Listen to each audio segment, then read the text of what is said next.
Olá, meus queridos irmãos, a graça e a paz do nosso Senhor Jesus Cristo, a todos vocês aí, amigos, companheiros, vocês que nos acompanham nas redes sociais e que estão seguindo a nossa série de mensagens sobre Colossenses.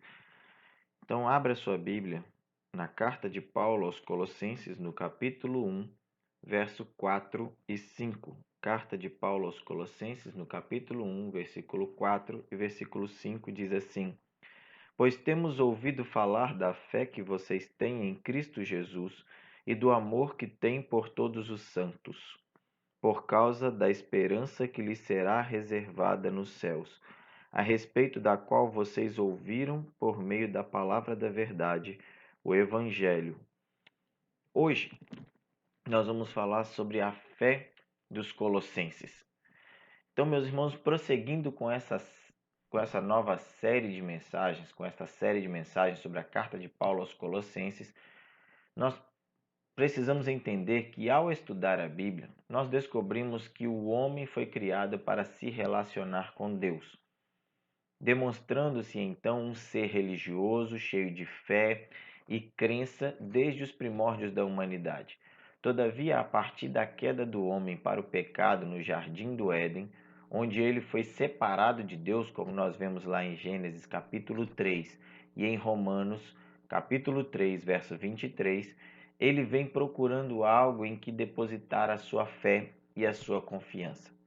Portanto, hoje as pessoas depositam sua fé e confiança em quase tudo que vê ou toca, tornando-se desta maneira tão fáceis de serem enganadas e manipuladas. Existem pessoas que creem em políticos, sim, meus irmãos, acha que não?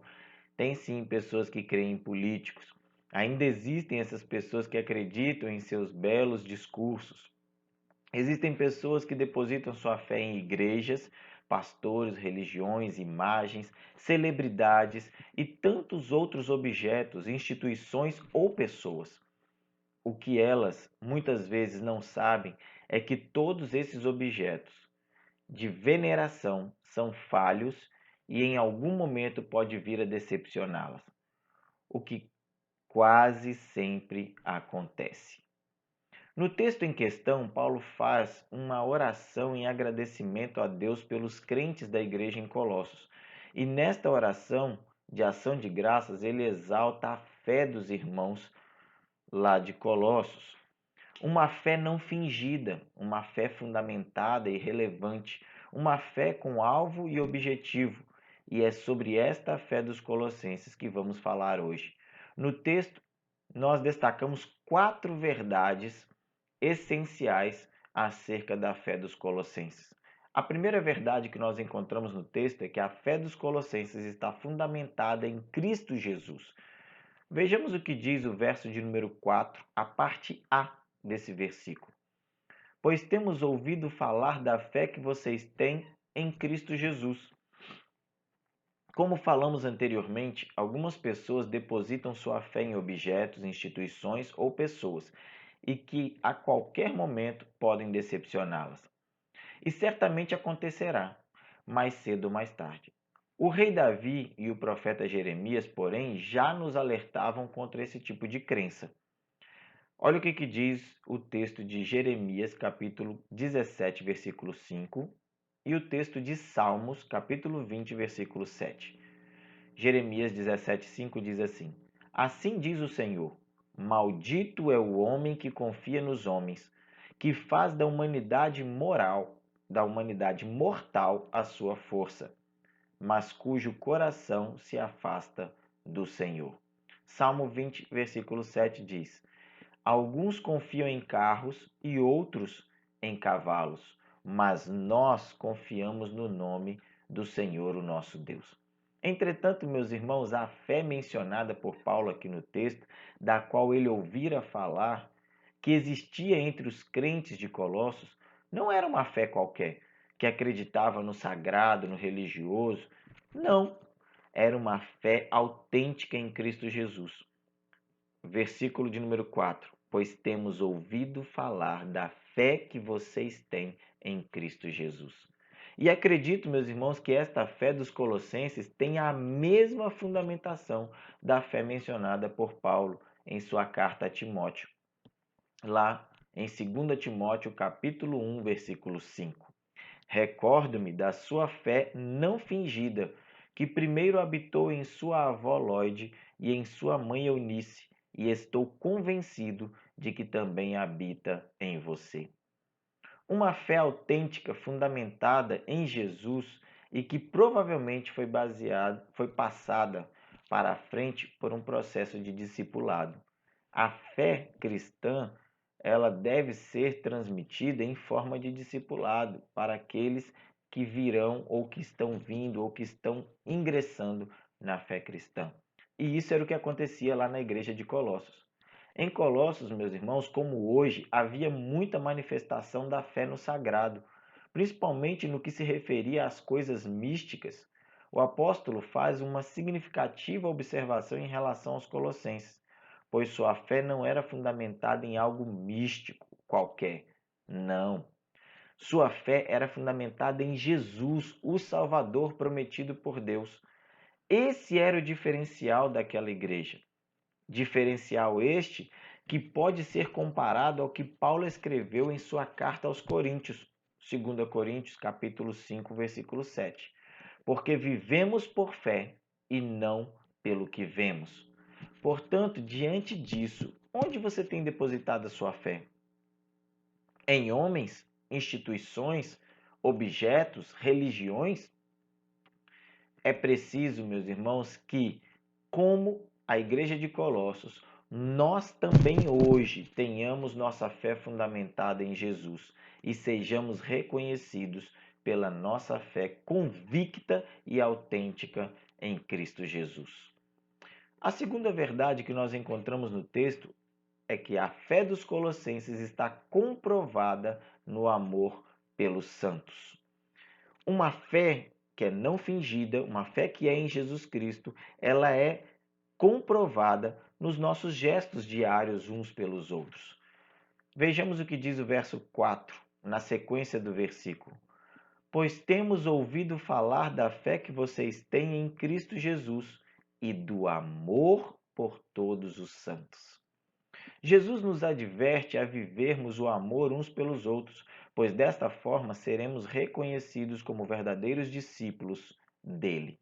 João 13:35, que diz para nós: Nisto todos vos conhecerão que sois meus discípulos, se vocês amarem uns aos outros. Esta também é a mesma mensagem proferida e pregada por todos os discípulos no desenvolver da igreja, lá no livro de Atos, capítulo 2, verso 42 a 47. A gente vê ali o amor envolvido entre os irmãos, e isso fazia com que a igreja caísse na simpatia do povo. Ralph Martin apresenta que no caso de Paulo, a fé sempre comprovava sua realidade ao atuar pelo amor, como ele mesmo descreve em sua carta aos Gálatas. Gálatas capítulo 5, versículo 6. Porque em Cristo Jesus nem circuncisão, nem incircuncisão tem efeito algum, mas sim a fé que atua pelo amor. Segundo Russell Champlin, algumas vezes a fé aparece como algo dirigido a Cristo, como algo que tem a Ele como objetivo, ou então como baseado sobre Cristo, o que significa que é sobre Ele que nossa fé repousa. Mas aqui temos em Cristo, o texto nos traz essa expressão em Cristo, o que enfatiza que é na esfera da comunhão com Ele que a fé é alimentada. Para os crentes da igreja em Colossos, no entanto, essa fé convicta em Cristo Jesus, exaltada pelo apóstolo, era fruto do amor que existia entre os santos daquela comunidade e que era evidente em suas vidas e práticas comunitárias. Russell Champlin ainda acrescenta a isso o seguinte pensamento: a fé é a fonte de todas as virtudes cristãs e é a progenitora do amor. Paulo agradece a Deus ao perceber este tipo de sentimento adquirido no poder do Espírito Santo e presente na vida dos crentes de Colossos. Juntamente com todas as virtudes produzidas por ele. Quando o amor, meus irmãos, é sincero entre a comunidade dos santos, ele se torna notório entre os de fora. Olha o que Paulo fala acerca de Filemon. Filemon, capítulo 1, versículo 5. Porque ouço falar da sua fé no Senhor Jesus e do seu amor por todos os santos. E também em relação aos Gálatas, capítulo 5, versículo 13, Gálatas 5, 13. Irmãos, vocês foram chamados para a liberdade, mas não usem da liberdade para dar ocasião à vontade da carne. Pelo contrário, sirvam uns aos outros mediante o amor. Portanto, meus irmãos, se fizéssemos em nossa cidade uma pesquisa intencional para sabermos a opinião das pessoas em relação ao amor demonstrado entre nós, os santos, qual seria a resposta que teríamos? Você já parou para pensar nisso? Será que nosso impacto seria positivo ou negativo na comunidade? Será que as pessoas da nossa cidade, do nosso bairro, da nossa comunidade, onde a igreja está inserida, será que elas conseguiriam ver em nós o amor real e verdadeiro produzido pela palavra de Deus na vida de cada crente? Por isso, meus irmãos, é preciso que nossa fé seja tão verdadeira em Cristo a ponto de refletirmos o seu exemplo em atitudes práticas de amor entre os santos dentro da comunidade cristã. A terceira verdade que nós encontramos no texto é que a fé dos colossenses está firmada na esperança da vida eterna. Versículo 5, a parte A do versículo diz: por causa da esperança que lhes está reservada nos céus. Ralph Martin, em seu comentário bíblico sobre Colossenses, afirma que a experiência daquela igreja se resume a uma tríplice maneira de viver que pode ser de um período pré-paulino e que foi representado pelo apóstolo nestes textos. 1 Coríntios capítulo 13, verso 13 diz: assim permanecem agora estes três: a fé, a esperança e o amor. O maior deles, porém, é o amor. Esta era a tríplice sustentabilidade da igreja. A igreja era sustentada na fé, na esperança e no amor. E isso era o que movia aqueles irmãos a um encontro com Cristo, a um fortalecimento da sua fé e, ao mesmo tempo, uma divulgação do Evangelho entre os seus semelhantes. E provavelmente, meus irmãos, é proveniente da igreja primitiva em forma de manual de práticas convenientes das qualidades cristãs que consistiam em fé, esperança e amor. Essas eram as atitudes, esse tripé era o que sustentava a igreja primitiva. E isso foi difundido em todas as igrejas daquela época, como apresentado em alguns textos da Bíblia, como 1 Tessalonicenses, capítulo 1, versos 13, capítulo 5, versículo 8, Romanos, capítulo 5, versos de 1 a 5, Gálatas 5, versículos 5 e 6, Efésios, capítulo 1, 15 e 18, e Efésios 4, 2 a 5, Hebreus, capítulo 6, de 10 a 12, e Hebreus, capítulo 10, 22 a 24. E 1 Pedro 1, 3 a 8, verso 21 e verso 22. Paulo aqui, meus irmãos, chama a atenção mais uma vez para um outro ponto importante da fé dos crentes em Colossos. Pois temos ouvido falar da fé que vocês têm em Cristo Jesus e do amor por todos os santos, por causa da esperança que lhes está reservada nos céus. A fé que eles tinham e da qual Paulo ouvira falar tinha sua fundamentação em Cristo e seus ensinos. Era comprovada através do amor sincero praticado entre os santos e tinha o seu alvo ou objetivo na vida futura prometida pelo Senhor. João capítulo 14, verso 1 a 3. Não se perturbe o coração de vocês. Creiam em Deus, creiam também em mim. Na casa de meu pai há muitos aposentos. Se não fosse assim, eu lhes teria dito: vou preparar-lhes lugar. E se eu for e lhes preparar lugar, voltarei e os levarei para mim mesmo, para que vocês estejam onde eu estiver.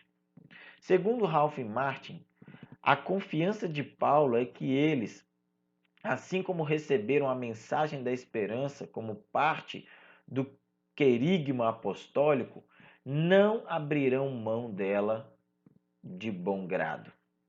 A igreja de Colossos enfrentava um problema teológico advindo de falsos mestres que ameaçava a sã doutrina praticada por aquela igreja.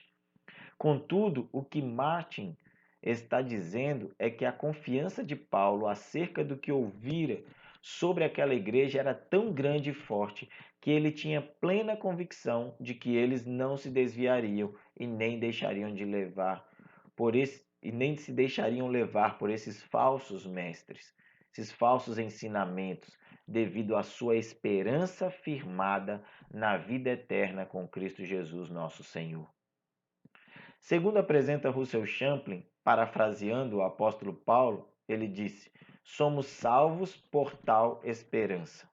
Romanos capítulo 8, verso 24 e 25, Paulo diz: pois nessa esperança fomos salvos. Mas esperança que se vê não é esperança. Quem espera por aquilo que está vendo? Quem espera por aquilo que está vendo? Mas se esperamos o que ainda não vemos, aguardamo-lo pacientemente. Portanto, meus queridos irmãos, nossa fé em Jesus é fruto de nossa salvação e da esperança de um dia estarmos com Ele na glória de Deus o Pai. Se não temos essa fé e esperança de um dia estar na vida eterna com Cristo, então é provável que ainda não somos ou não fomos salvos por Ele. Já parou para pensar nisso? Já parou para analisar essa situação em sua vida? Se você não tem essa esperança de um dia estar com Ele na glória, no paraíso, no céu, será que você realmente teve um encontro real e verdadeiro com o Senhor Jesus? Tito, capítulo 1, versículo 2 diz: fé e conhecimento que se fundamentam na esperança da vida eterna, a qual o Deus que não mente prometeu antes dos tempos eternos. A nossa fé tem que ser como essa que Paulo disse a Tito: fé e conhecimento que se fundamentam na esperança da vida eterna. Por isso, meus irmãos, é preciso que nossa fé na salvação adquirida em Cristo Jesus e firmada na convicção da salvação pessoal, seja refletida na esperança de um dia entrarmos no paraíso eterno, que Ele prometeu para nós, os que cremos e esperamos. A quarta e última verdade que nós encontramos neste texto é que a fé dos colossenses foi adquirida através da palavra da verdade.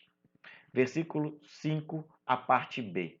A respeito da qual vocês ouviram por meio da palavra da verdade, o Evangelho. O interessante aqui, e muito bem observado pelo apóstolo ao escrever sua carta, é que a fé que eles têm em Cristo Jesus, o amor que eles demonstram por todos os santos, e é por causa da esperança que eles têm de um dia estar nos céus. Porém, isso tudo a respeito da qual eles ouviram se deu por meio da palavra da verdade, o Evangelho. Esse texto aqui que eu acabei de citar é Colossenses capítulo 1, verso 4 e 5, de forma parafraseada. O Evangelho é o veículo de transformação da vida de qualquer pessoa.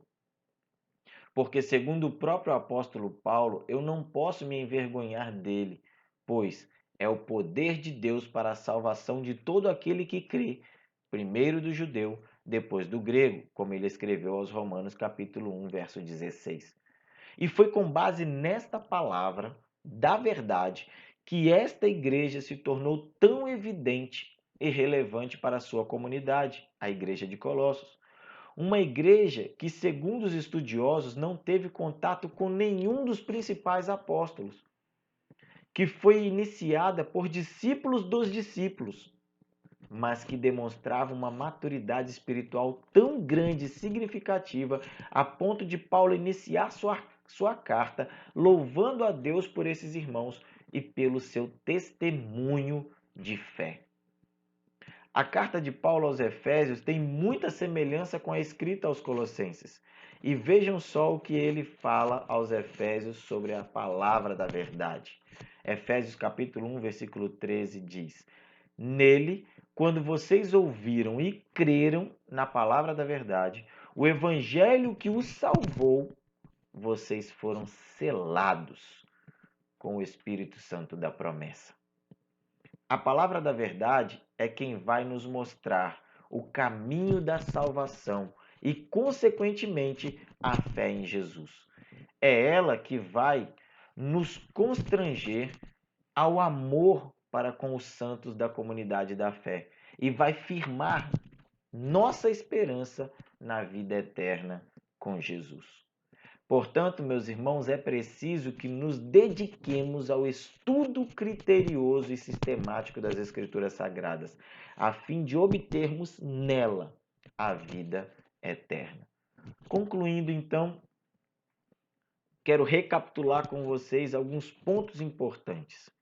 É preciso que, como a Igreja de Colossos, nós também hoje tenhamos nossa fé fundamentada em Jesus e sejamos reconhecidos pela fé convicta e autêntica em Cristo Jesus.